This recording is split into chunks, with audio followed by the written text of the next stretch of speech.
Hi friends, welcome to ஜென்டாக் channel. இன்றைக்கி நம்ம என்ன செய்ய போகிறோம் அப்படின்னா சிகப்பு அரிசியில் ஆப்பம் செய்ய போகிறோம். இது வந்து சிகப்பு அரிசி பச்சரிசி. பச்சரிசியில் நம்ம வெள்ளை அரிசி தான் பார்த்துருப்போம். இது இன்றைக்கி சிகப்பு அரிசி. இந்த அரிசியில் என்ன செய்ய போகிறோம் அப்படின்னா ஆப்பம் ரெடி பண்ண போகிறோம். அதுக்கு நான் இன்றைக்கி ஒரு வழக்கு பச்சரிசி எடுத்திருக்கேன், சிகப்பு பச்சரிசி. இதை நல்லா ஊற வைக்கணும். அதுக்கு நம்ம ஒரு 2-3 டேபிள் ஸ்பூன் வெந்தயம் சேர்த்துக்கோங்க. அது கூட அதுக்கப்புறமா ஒரு அரை டம்ளர் அளவுக்கு உளுந்து சேர்த்துக்கோங்க. ரொம்ப கம்மியாக உளுந்து சேர்த்தா போதும். ஏன்னா நம்ம வந்து ஒரு உலக்கு தான் சேர்த்துருக்கோம். ஒரு 1/4 டம்ளர் போட்டால் கூட போதும்.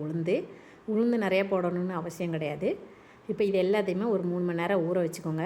சிகப்பு பச்சரிசிங்கிறதுனால அதில் இருக்கிற கலர் எல்லாமே பாருங்கள் இந்த மாதிரி மேலே வந்துடுச்சு. சிகப்பு பச்சரிசி ரொம்ப நல்லதுங்க. இப்போ இதெல்லாம் நல்லா ஊறிடுச்சு. கிரைண்டரில் போட்டு அரைச்சி எடுத்துக்கலாம். இப்போ கிரைண்டரில் ஒரு கப் தண்ணி சேர்த்துக்கிறேன். நான் வந்து மாவு அரைச்சிருந்தேன் ஃபஸ்ட்டு இட்லி தோசைக்கு. அதனால் அது கூடவே நான் என்ன செய்ய போகிறேன் அப்படின்னா சேர்த்து அரைக்க போகிறேன். ஒரு டம்ளர் தண்ணி ஊற்றிட்டு அதுக்கப்புறம் அரிசியெல்லாம் போட்டுட்டு இந்த மாதிரி நல்லா மையாக அரைச்சி எடுத்துக்கோங்க. ரொம்ப தண்ணியாக இருக்கணும்னு அவசியம் இல்லை, ரொம்ப கெட்டியாகவும் இருக்க வேண்டாம். ஆப்பத்துக்கு நல்ல தண்ணியாக இருந்தாலே நம்ம போதும். அந்த மாதிரி தண்ணியாக இருக்க மாதிரி அரைச்சி எடுத்தாலும் சரி. அப்படி இல்லை அப்படின்னா கெட்டியாக அரைச்சிக்கிட்டீங்க அப்படின்னா தண்ணிக்கு நம்ம தேங்காய் தண்ணி யூஸ் பண்ணிக்கலாம். இப்போ மாவை வலித்து எடுத்தாச்சு. இதில் மீதி இருக்கிற தண்ணியை நீங்கள் என்ன செய்யணும் அப்படின்னா கொஞ்சமாக அந்த மாவெல்லாம் அதில் ஒட்டி இருக்குது அப்படின்னு நினச்சிங்கன்னா ஒரு 1/4 டம்ளர் தண்ணி ஊற்றிட்டு அதையும் நீங்கள் என்ன செஞ்சுக்கலாம், நல்லா கழுவி இது உள்ளே ஊற்றிக்கலாம். இப்போ இது எல்லாத்தையுமே நான் சேர்த்து என்ன செய்யப்படும் அப்படின்னா நம்ம புளிக்க வைக்கணும். அதனால் உப்பு சேர்த்துருக்கேன். கொஞ்சமாக உப்பு சேர்த்துட்டு நல்லா மிக்ஸ் பண்ணிவிட்டு ஒரு 8 மணி நேரம் புளிக்க விட்டுருங்க. அப்போ தான் ஆப்பம் நல்லா கிறிஸ்பியாக டேஸ்டியாக வரும். இப்போ மாவில் உப்பு சேர்த்து நல்லா மிக்ஸ் பண்ணியாச்சு. இதை ஒரு 8 மணி நேரத்துக்கு நீங்கள் அப்படியே மூடி வச்சுக்கோங்க. தேங்காய் உங்களுக்கு பிடிக்கும் அப்படின்னா நீங்கள் தேங்காவை அரைச்சி சேர்த்துக்கலாம். அப்படி தேங்காய் பாலைனாலும் என்ன செஞ்சுக்கலாம் அப்படின்னா சேர்த்துக்கலாம். சிலர் என்ன செய்வாங்கன்னா ஆப்பத்து கூடவே அரைக்கப்போ தேங்காய் சேர்த்து அரைச்சிருவாங்க. நான் இன்றைக்கி தேங்காய் அரைக்கலை. நான் வந்து இந்த ஆப்பத்துக்கு தேங்காய் பால் சேர்க்க போகிறதுனால இன்றைக்கி நம்ம தேங்காய் அரைக்கலை.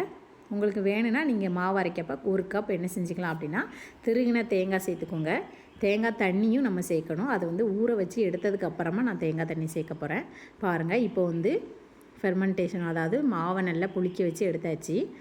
இப்போ மாவு நல்லா ரெடி ஆகிடுச்சு. நம்ம எப்போவுமே ஃபஸ்ட்டு தோசை ஃபஸ்ட்டு ஆப்பம் சுடுறப்ப அந்த கல் வந்து நல்லா செட் ஆகணும்.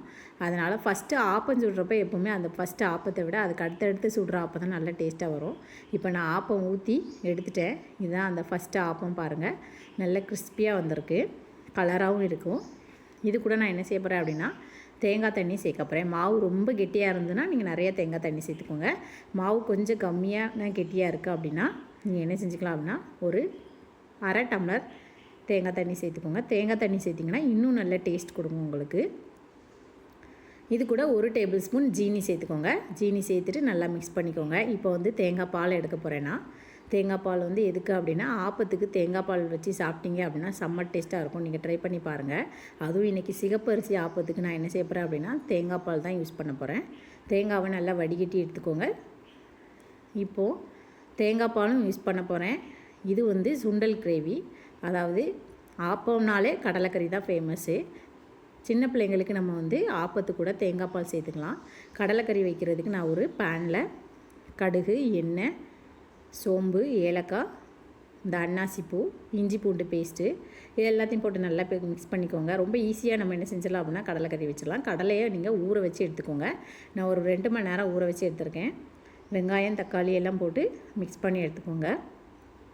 வெங்காயமும் இஞ்சி பூண்டு நல்லா வெந்ததுக்கப்புறமா தக்காளி சேர்த்துக்கோங்க. தக்காளி சேர்த்துட்டு என்ன செய்யலாம் அப்படின்னா இந்த கடலையை ஊற வச்ச கடலையை நம்ம அவிச்சு எடுத்துக்கணும். அப்படி அவிச்சு எடுக்கலை அப்படின்னா நீங்கள் என்ன செஞ்சுக்கலாம், குக்கரில் போட்டு நீங்கள் கிரேவி பண்ண போகிறீங்க அப்படின்னா குக்கர்லேயே நம்ம என்ன செஞ்சிடலாம் அப்படின்னா இந்த தாளிசத்து கூட போட்டு அவிச்சு எடுத்துக்கலாம். அது உங்கள் விருப்பம் தான். நீங்கள் கடலையை தனியாக அவிச்சிட்டு இந்த மாதிரி குருமா செய்யணுனாலும் செய்யலாம். அப்படி கடலையை அவிக்கலை அப்படின்னா நீங்கள் வெங்காயம், தக்காளி எல்லாம் தாளிச்சிட்டு அது கூட கடலையை சேர்த்துட்டு நல்லா மிக்ஸ் பண்ணிவிட்டு அதை ஒரு 3 விசில் வச்சு எடுத்துட்டிங்க அப்படின்னா கடலை கிரேவி ரெடி ஆயிரும். வத்தல் பொடி சேர்த்துருக்குறேன். அடுத்து ஒரு டேபிள் ஸ்பூன் குழம்பு மசாலா தூள் சேர்த்துருக்கேன். கரம் மசாலா சேர்க்கணுன்னா நீங்கள் சேர்த்துக்கலாம். நான் வந்து கரம் மசாலா யூஸ் பண்ணுறது கிடையாது. இப்போ தேங்காய் பால் ரெடியாக எடுத்து வச்சுருக்கேன். நான் வந்து இன்றைக்கி குருமாக்கும் தேங்காய் பால் தான் யூஸ் பண்ண போகிறேன். நீங்கள் தேங்காய் அரைச்சி செய்கிறத விட தேங்காய் பால் ஊற்றி செஞ்சிங்கன்னா உண்மையிலே குருமா செம்ம டேஸ்ட்டாக இருக்கும். நீங்கள் அதுவும் ட்ரை பண்ணி பாருங்கள். இன்றைக்கி தேங்காவை வெறும் பால் எடுத்து குருமாக்குள்ளே ஊற்றியிருக்கேன். அதாவது நல்லா வேக வச்சு எடுத்துக்கோங்க. இப்போ ஆப்பத்துக்கு ஊற்றிக்கோங்க. இந்த மாதிரி ஊற்றிட்டு நீங்கள் நல்லா எடுத்து பாருங்கள். உண்மையிலே நல்ல சாஃப்டாக ஸ்பாஞ்சியான ஆப்பம் இன்றைக்கி கிடச்சிருக்கு. அந்த குருமாவுக்கு கடலையை வச்சு நான் என்ன செஞ்சுட்டேன் அப்படின்னா ஒரு 2-3 விசில் வச்சு வேக வச்சு எடுத்தாச்சு. அது ஒரு பக்கம் இருக்கட்டும். இப்போ பாருங்கள் இந்த ஆப்பம் எவ்வளோ கிறிஸ்பியாக டேஸ்டியாக வந்திருக்குன்னு. மாவு புளிக்குன்னா அந்த ஆப்பத்தோட டேஸ்ட்னஸ் அதிகமாக இருக்கும். நீங்கள் தேங்காய் பால் சேர்த்திங்க அப்படின்னா இன்னும் நல்லா டேஸ்ட்டாக இருக்கும்.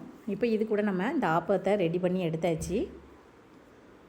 இன்றைக்கி சிகப்பு அரிசி ஆப்பங்கிறதுனால ரொம்ப டேஸ்ட்டாக இருக்கும். நீங்கள் ட்ரை பண்ணி பாருங்கள். நானே இதான் ஃபஸ்ட் டைம் சிகப்பு அரிசியில், நான் மற்ற பச்சை அரிசியில் செஞ்சுருக்கேன். சிகப்பு அரிசியில் செய்வோம் அப்படின்னு சொல்லிட்டு இன்றைக்கி செஞ்சேன். இந்த தேங்காய் பாலுக்கு கண்டிப்பாக ஜீனி சேர்க்காதீங்க. ஜீனி எல்லாருமே கெடுதல் சொல்கிறாங்க, சுகர். அதனால் நீங்கள் ப்ரௌன் சுகர் சேர்த்துக்கோங்க. நம்ம ஹெல்த்தியாக தான் சாப்பிட்றோம் அப்படின்னா அந்த ஒரு சுகரை மட்டும் எதுக்காக ஹெல்த்தி இல்லாமல் சாப்பிடணுங்கிறதுக்காண்டி ப்ரௌன் சுகரை நான் சேர்த்துருக்கேன். அப்படி இல்லைன்னா நீங்கள் கருப்பட்டி பால் சேர்த்துக்கலாம். குருமாவும் ஒரு பக்கம் வெந்துடுச்சு. கடலையெல்லாம் நல்லா வெந்துடுச்சு.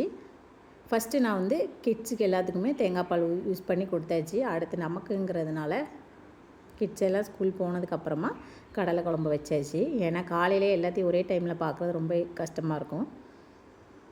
பாருங்கள், இப்போ இந்த ஆப்பத்துக்கு கடலைக்கறியும் ரெடி ஆகிடுச்சு. ரொம்ப சூப்பராக எம்மியாக வந்திருக்கு. ஆப்பம், கடலைக்கறி, ஆப்பம், தேங்காய் பால் செம்ம காம்பினேஷனுங்க. நீங்களும் ட்ரை பண்ணி பாருங்கள். இந்த வீடியோ பிடிச்சிருந்தால் லைக் பண்ணுங்கள், ஷேர் பண்ணுங்கள், மறக்காமல் சப்ஸ்கிரைப் பண்ணுங்கள். தேங்க்யூ.